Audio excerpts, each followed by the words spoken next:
Croeso cynnes i chi bore yma, braf eich gweld chi. Diolch yn fawr I Beredir am gydlynu'r dechnoleg fel mae'n gwneud pob wythnos. Gwych cael hynny o beth, a diolch yn mi delentau fe fyna. Sul cynta'r mis, yn ôl yn harfer, cymyn yn y crwys, felly os newch chi sicrhau bod gennych chi bara a gwin wrth law yn rhywle ar gyfer nes mlaen yn y gwasanaeth. Ond hyfryd eich gweld chi, croeso cynnes, gobeithio bod chi gyd yn cadw iach ac yn ddiogel. Wrth i ni roi at yr arglwydd geiriau o Efengyl Ioan, a mae amser yn dod yn wir, mae yma eisoes pan fydd y gwir addolwyr yn addoli'r tad mewn ysbryd a gwirionedd. Oherwydd rhai felly y mae'r tad yn ei ceisio I fod yn addolwyr iddo. Ysbryd yw Duw a rhaid yw addolwyr ef addoli mewn ysbryd a gwirionedd. Dyw ein tad arglwydd neb a llawr, ffynhonnell a nerth ein bywyd, a ddolwn a chlodforwn di. Arglwydd Iesu Grist ein gwaredwr a'n gobaith, rhoddwr bywyd yn ei holl helaethrwydd, a ddolwn a chlodforwn di. Ysbryd sanctaidd ein diddanydd a'n harweinydd, nerth a bywyd Duw ynom, a ddolwn a chlodforwn di.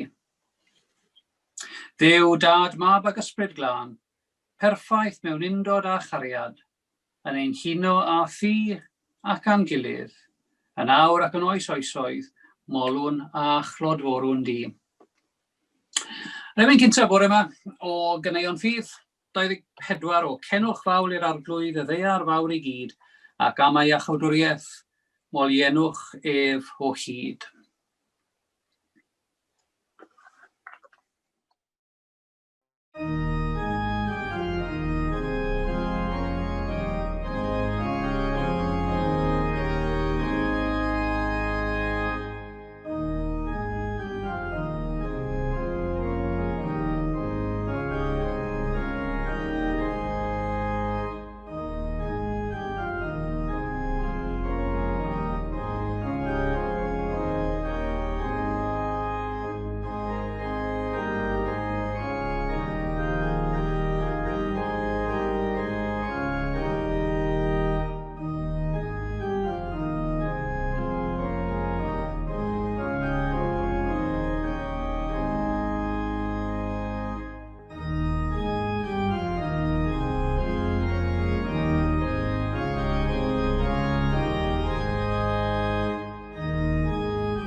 Gadewch ni gyffesu ein ffeileddau yn gwendidau gyda'n gweddiau o gyffes. Nefol Dad, y mae pob calon yn agored I ti, pob dymuniad yn hysbys I ti, ac ni allwn guddio un dim oddi wrthyt. Glanhau ein calonau a phlamd ysbryd glân, mwyn I ni dygaru a thyddoli'n ffyddlon trwy Iesu Grist ein harglwydd. Nefol Dad, cyffeswn I ni bechu yn dy erbyn mewn meddwl, gair a gweithred. Nid ydym wedi dygaru am holl galon, na charu ein cymydog fel ni ein hunain, ac yr ydym wedi methu gwneud yr hynna ddylem. Mae'n wir ddrwg gennym, ac yr ydym yn edifarhau. Mwyn dy fab Iesu Grist a fi farw drosom, maddau ni'r cwbl aeth heibio, ac arwain ni yn ei ffordd ef, ffordd gwirionedd a chariad, fel y cerddwn, fel plant y goleuni. Amen. Darlleniad bore yma o Efengyl Luc, hanes adnabyddus iawn, Iesu yn gwystegu'r storm ar fôr Galilea. Luc 4:8, adnod 22 I 25.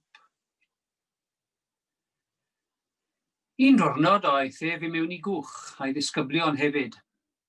Ac meddai wrthynt, awn drosodd I ochr draw o'r llyn, a hwyliasant y maith. Tra oeddent ar y dŵr, aeth Iesu I gysgu. A disgynnodd tymestl o wynt ar y llyn, a roedd y cwch yn llenwi, a hwythau mewn perygl. Eithant ato ei ddeffro a dweud, Meistr, Meistr, y mae hi ar ben arnom. Deffrodd ef a cheryddodd y gwynt ar dyfroedd tymhestlog. Darfu'r dymestl, a bu tywelwch. Yna meddai ef wrthynt, ble mae eich ffydd? Daeth ofn a syndod arnynt, ac meddent wrth ei gilydd, pwy ynt yw hwn? A mae'n gorchymyn hyd yn oed y gwyntoedd a'r dyfroedd, a hwythau yn ei fyddhau iddo. Bendithiad yw y darllen o ei air. Amen.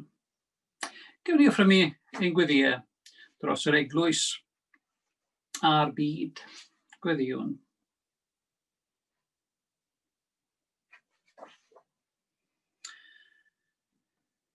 Gweddiwn arglwydd am y tengnefedd sydd o ddichod, ac am iachawdwriaeth pawb oll. Gweddiwn am heddwch i'r holl fyd, am les uchaf eglwys Duw, ac am undeb rhwng pawb a'i gilydd. Gan ein gweddiau dros y byd, cyflwynwn I Dduw ar ardaloedd hynny lle mae yna derfysg a pherigl ar hyn o bryd. Cofiwn am y Cristnogion a fu farw'n ddiweddar yn Ffrainc, a phob un sydd yn gwynebu gwrthwynebiad ac erleidigaeth o gylyniad i'w ffydd. Yn fyd eang, cyflwynwn I Dduw ar ardaloedd hynny sydd yn profi ansicrwydd, terfysgaeth, rhyfel, tlodi neu newyn. Ac wrth I bobl Unol Daleithiau'r America mynd I bleidleisio o'r wythnos hon, gweddiwn dros y wlad honno, a dros arweinwyr rhyngwladol ein byd. Gweddiwn dros yr eglwys, dros bawb sy'n rhannu yng ngwaith dy deyrnas, ar iddynt gyflawni ei gweinidogaeth a chalon lan a chydwybod byr, a chyhoeddi efengyl Crist yn ffyddlon mewn tystiolaeth a gwasanaeth. Gweddiwn dros deulu y Crwys,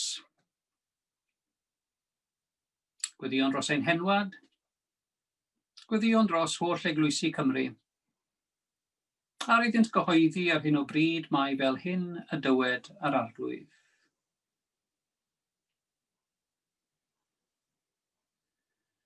Gweddiwn dros gleifion a'r cystythiedig,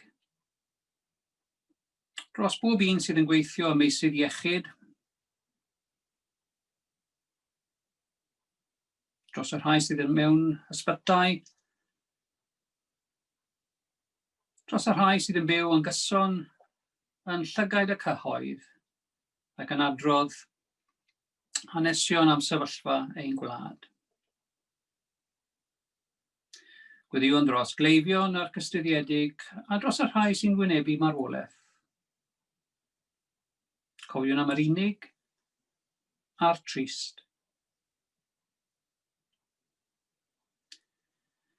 Gweddiwn dros y tlawd a'r anghennus,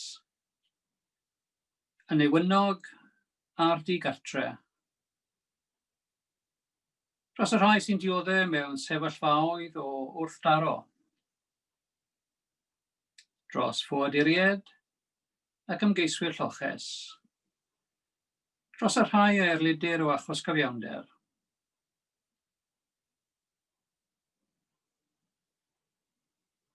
Offrymwn ni'n gweddiau distaw personol, gweddiau o ddiolch,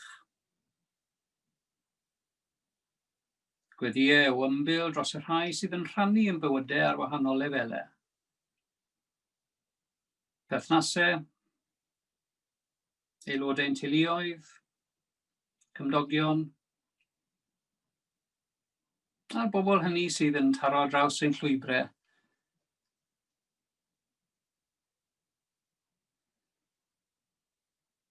Ac fe unwn ein gweddiau distaw personol gyda gweddiau'r eglwys fyd eang. Diolchwn am esiampl y saint, am gymdeithas y cwmwl tystion, yn y nef ac ar y ddaear. Cyflwynwn ein hunain a'n gilydd a'n bywyd oll i Grist ein harglwydd. A chan ddefnyddio'r ffurf o weddi a roddodd Crist i'w ddisgyblion cynta, gyda'n gilydd gweddiwn geiriau gweddi'r arglwydd.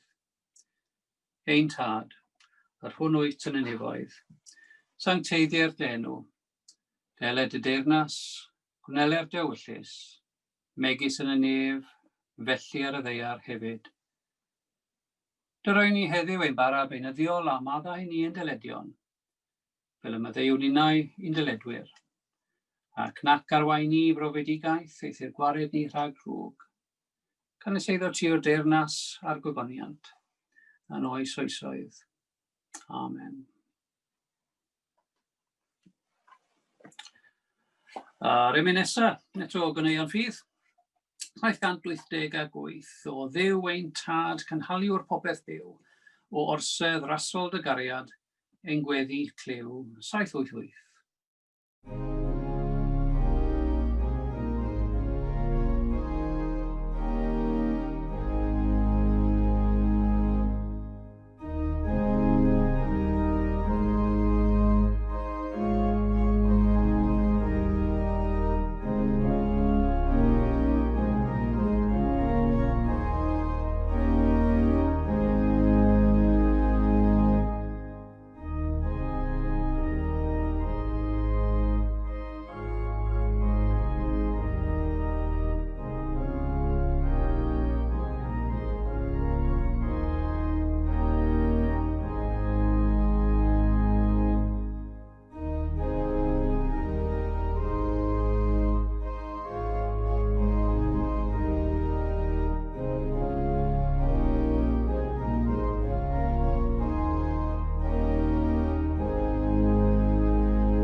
Yn enw Duw, y Tad, y Mab, a'r Ysbryd Glân. Amen. Dyddi yma, pan ni'n cael stormydd ac yn ni'n gynyddol i gweld nhw ledled y byd, i ni'n cael digon o rybydd amdanyn nhw. Maen nhw'n cael eu henwi gan y swyddfa dywydd. Am yr storm nesaf ddaw am o'n i wedi cael ei henwebu gan rhywun mewn rhyw swyddfa dywydd yn barod. Mae'n debyg bod pethau'n wahanol iawn yn y dwyrain canol yn adeg Crist. Roedd stormydd yn codi, mae'n debyg, ar Lyn Galilea yn sydyn iawn. Am o'n i y gair Saesneg amdanyn nhw bydde sudden squalls, gyda'r gwyntoedd yn codi a'r tywydd yn newid yn ddi-rybydd iawn ac yn sydyn iawn. Ac am o'n i mi fydde'r disgyblion, y pysgotwyr, yn eitha cyfarwydd a hynny. Ond yn y darlleniad, yn yr adnodau nes i darllen ychydig o funudau yn ôl, Iesu yn ei gael ei hunan mewn cwch gyda'i ddisgyblion ar un o'r stormydd sydyn yma yn codi ar fôr Galilea. Ac am y tro cyntaf yn yr Efengylau, mae Iesu yn cael ei ddylunio fel arglwydd y greadigaeth. Fel rhywun sy'n ag arglwyddiaeth dros natur, pŵer, awdurdod dros yr elfennau. Ac yn yr hanes yma, profiad neu ymateb y disgyblion sy'n bwysig, a'r effaith arnyn nhw. Achos dyma'r tro cyntaf ni bywydau, maen nhw'n dechrau gweld golwg newydd, agwedd newydd ar berson Iesu. Hyd yn hyn, maen nhw wedi dilyn Iesu ar athro. Digon hapus o bosib i weld Iesu fel dysgawdwr newydd a rabbai newydd oedd wedi cael ei anfon oddi wrth Dduw. Hyd yma, maen nhw wedi tystio i Iesu y meddyg, Iesu yr iachawr. Roedd digon o'r rheina i'w cael ym Mhalesteina yn ystod y cyfnod yma. Ond mae'r athro yma, mae'r arweinydd yma, mae'r rabbai arbennig yma yn gallu tywelu stormydd. Mae ganddo fe rhywbeth, rhyw fath o ddylanwad ar y byd naturiol o'i gwmpas, a mae'n hawlio yn yr achos yma i fuddod y storm. Ac i'r disgyblion oedd hwnna yn ffenomenon hollol newydd. Am o nid oedd dilynwyr ar y bunied eraill ddim yn gallu gwneud pethau fel hyn. Ac yn y Testament Newydd, i ni'n aml iawn yn gweld amheuaeth yn torri mewn, neu sgeptigaeth yn torri mewn i fywydau neu syniadau pobl am ddwyfoldeb Iesu. Nid y Pharisëaid yn unig oedd yn cael y broblem gyda gweld yr ochr ddwyfol i Iesu. Am ambell waith ni'n gweld y disgyblion i hunain eto yn cael y problem eitha dynol yma i sylweddoli bod yna ochr dwyfol, ochr oedd yn perthyn i Dduw gan i harweinydd nhw. Nawr, gallwn ni feio nhw. Gallwn ni i beio nhw. Falle bod nhw'n eitha cysurus gyda'r darlun o Iesu yr athro. Roedd nhw'n gyfarwydd â'r ffaith bod e'n dod â dysgeidiaeth newydd. Falle bod nhw'n eitha hapus â'r syniad o Grist y meddyg da. Y person oedd yn delio â bobl yn ei hangen ac yn ei poen.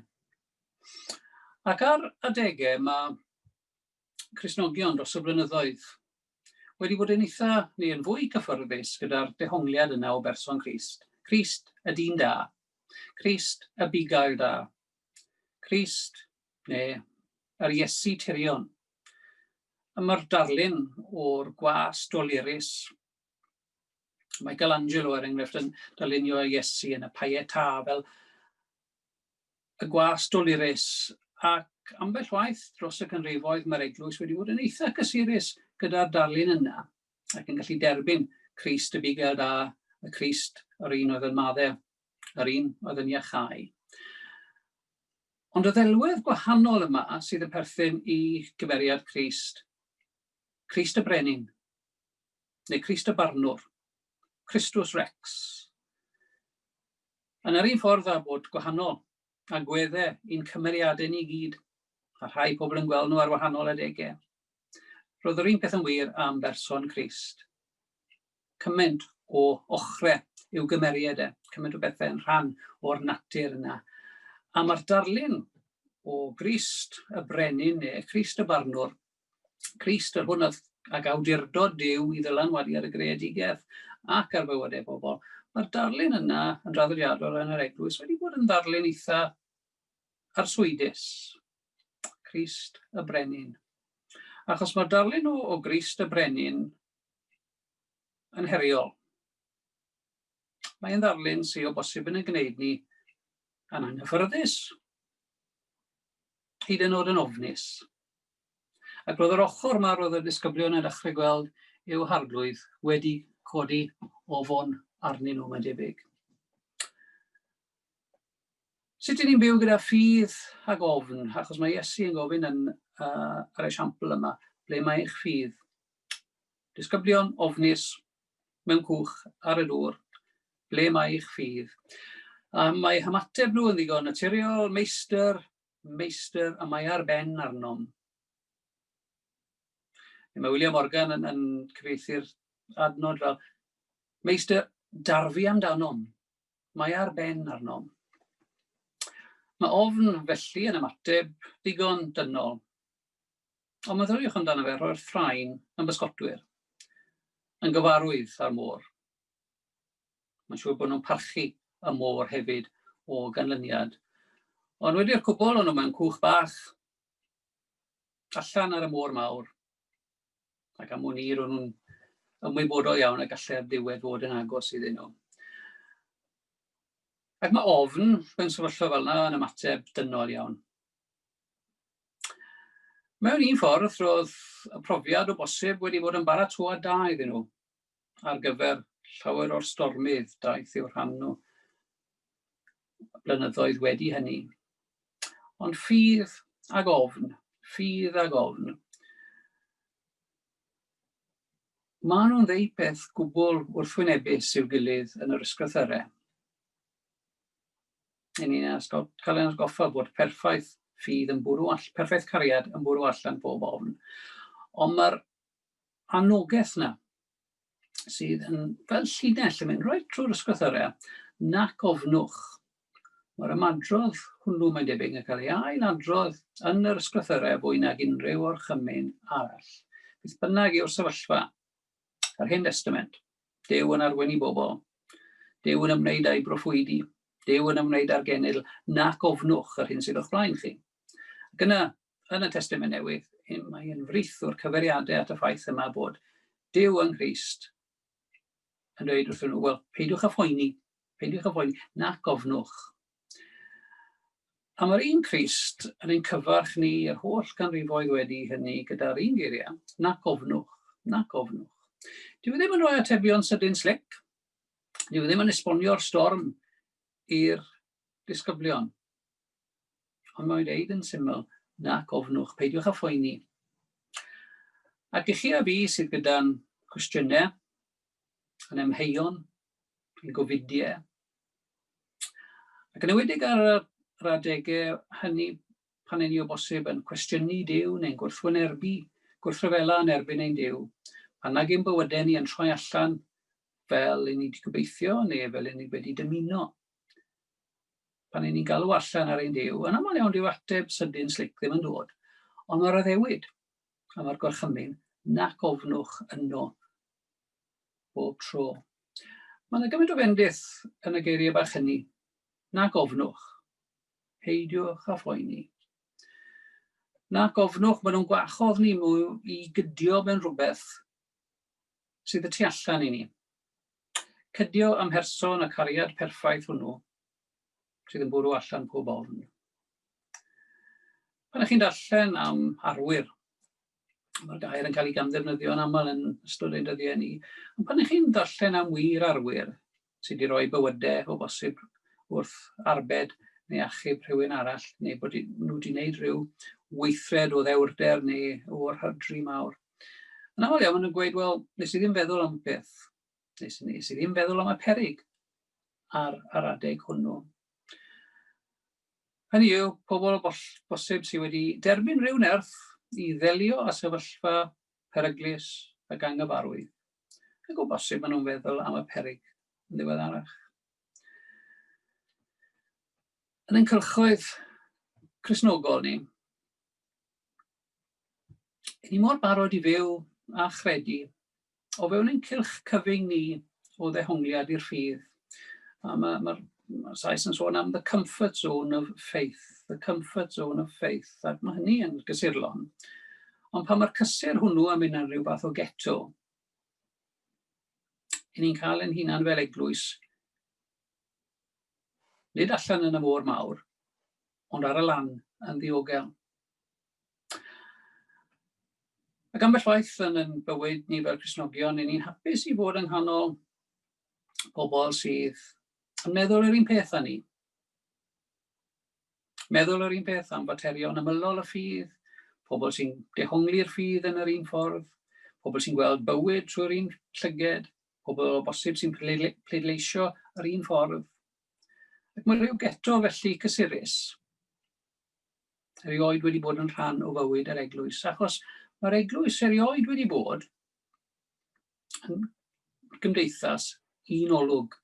Mae yna gymaint o agweddau iddi a cymaint o ffyrdd i edrych ar person Crist. Y wers i ni o'r ychydig adnodau yma bore yma. Mae'n debyg nid y storm oedd y broblem, nid y storm oedd y gelyn yn yr achos yma. Yr her y disgyblion oedd sylweddoli bod Crist dal gyda nhw, a bod ei bresenoldeb yn lleddfu'r storm ac yn ei harbed nhw. Yr holl blynyddoedd ar ôl hynny, yr un yw'r her i chi a fi. Dyw'r storm ddim yn symud. Dyw'r broblem yn aml iawn ddim yn diflannu. Ond mae'r geiriau nac ofnwch dal yn briodol i ni. Achos bod nhw'n atgoffa ni bod Crist dal gyda ni yn y cwch. A'i bresenoldeb sy'n tyweli'n eneidiau ni, ei bresenoldeb sy'n cynnig gras a maddeiant a chanhaliaeth i ni, bod y storm yn rhuo y tu allan. A'r her i chi a fi fel Cristnogion yw sylweddoli yn aml iawn mewn bywyd bod Duw ddim yn tawelu'r storm, ond mae'n cynnig ei bresenoldeb i ni ar adegau felly. Bod Duw ddim yn symud y broblem oddi wrtho ni. Ond trwy bresenoldeb mae'n cynnig nerth a gras i ni fyw gyda'r broblem, i fynd trwy'r broblem, i ysgwyddo'r baich, beth bynnag yw hi. Mae Crist gyda ni yn y cwch, yn yr helbyr, yn y storm. Gawn ni offrymu'n gwyddiau. Arglwydd ein Duw, diolchwn i ti dy fod ti yn Dduw sydd yn tywelu ein heneidiau. Dy fod ti dal yn ein cyfarch ni gyda'r geiriau nac ofnwch. Wrth i ni daddoli ac edrych ar ein bywydau, cyflwynwn i ti ar ardaloedd hynny, a llefydd hynny yn ein bywydau sydd yn codi ofn neu ansicrwydd arnom. Cynorthwyo ni i glywed y lais di uwch y storm hwnnw, yn ein cyfarch gyda bendith y geiriau nac ofnwch. Gwyddiwn yn enw Crist. Amen.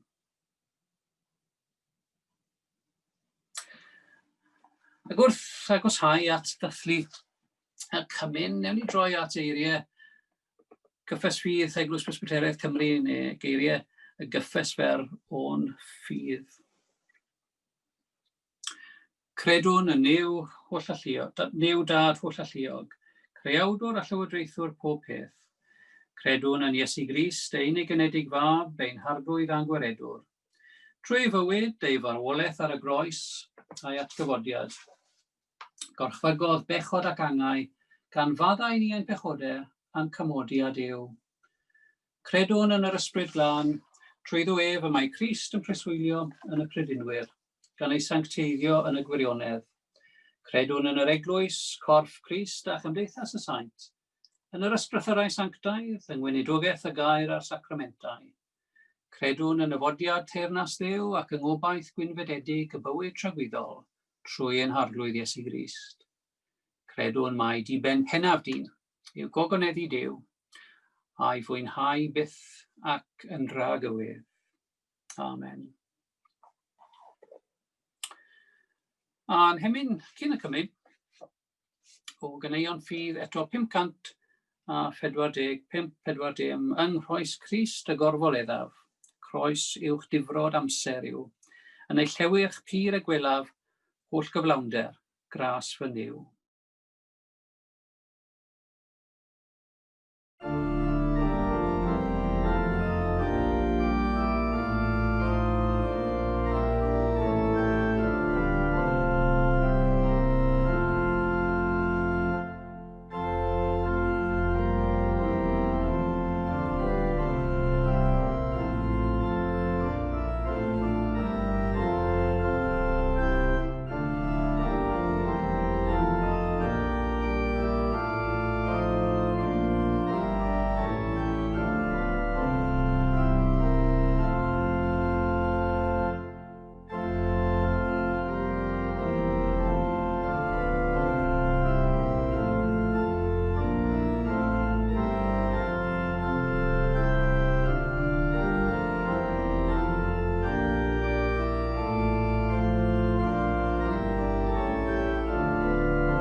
Ac I ddathlu'r cymyn os dewch chi o hyd i'ch bara a'ch gwych.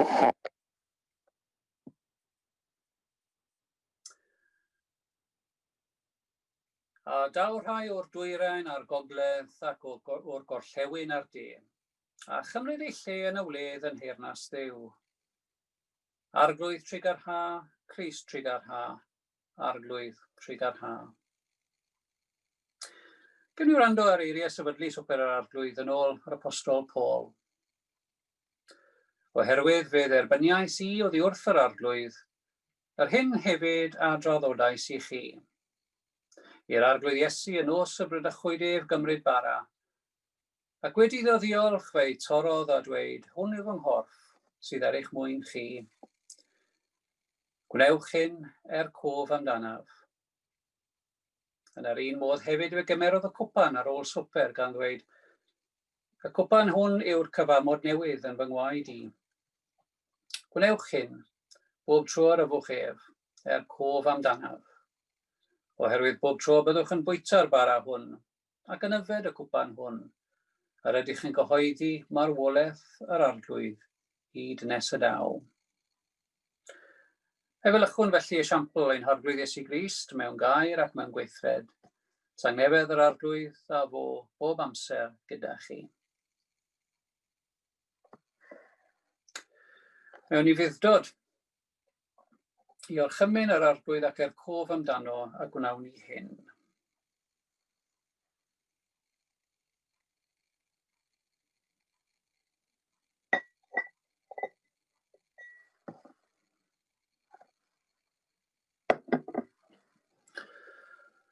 Yr hwn yn nos y brydachwyd ef a gymerodd fara. Ac wedi iddo ddiolch fe'i torodd a dywedodd, hwn yw fy nghorff sydd ar eich mwyn chi. Gwnewch hyn cof amdanaf.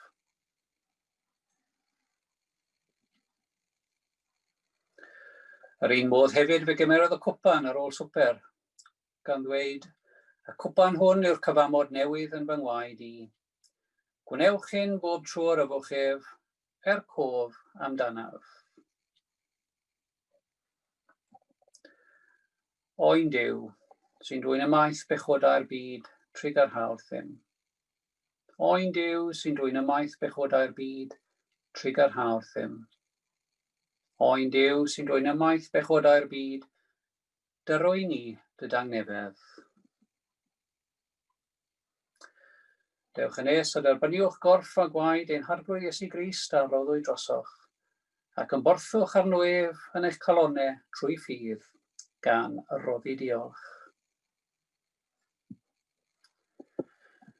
Corff Crist a'n cadwo yn y bywyd tragweddol.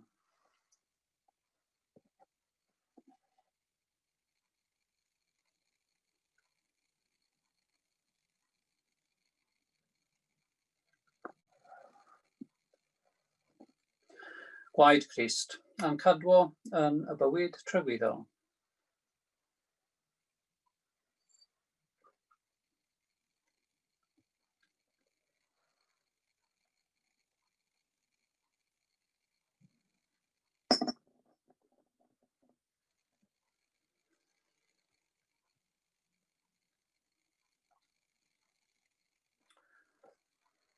A gweddi I derfynu, o Dduw ein tad, danfon I oddi yma, ac a ddiwydion y ffydd yn y meddyliau, goleuni dy obaith yn ein llygaid, a thân dy gariad yn ein calonnau. Danfon I oddi yma, yn ymwybodol o gwmni y cwmwl anweledig o dystion, ac yn sicr o gymdeithas ein harglwydd bendigedig. Nid oes bellach fwy i'w ddweud, ond mae llawer i'w wneud. Felly yn enw Crist awn allan I fyw ac I weithio. Ewch mewn tangnefedd I garu ac I wasanaethu'r arglwydd, a bendith Duw holl alluog, y Tad, y Mab a'r Ysbryd Glân, a fo yn eich plith ac y drigo gyda chi, y dydd hwn ac yn dra gywydd. Amen.